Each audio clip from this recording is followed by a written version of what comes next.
80 ke atas dia akan ada bunyi berdengung. Makin laju makin kuat. Alright. Okay, Assalamualaikum guys. Alright, ini hari kita ada buat sebiji XV Subaru XV. Okay, dia datang ke kami dengan problem yang selalu jugalah corner dekat Subaru kan. Inilah korang tengok ni. Sini sini barangnya. Okey, ini bearing dia. Right, bearing belakang dia. Okey. Dia ada problem lah bila bawa laju dalam 80 ke atas dia akan ada bunyi berdengung. Makin laju makin kuat. Alright.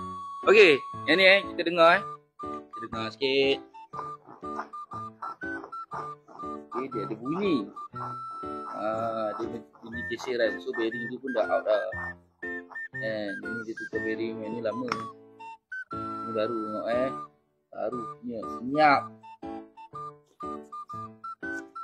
Harap bunyi apa. Okay. Alright, so kepada pengguna-pengguna Subaru yang ada masalah yang sama, boleh datang jumpa dengan kami di Fizi Motorsport, Sunway, Ipoh, Perak. You broke it, we fix it. Assalamualaikum. Bye-bye.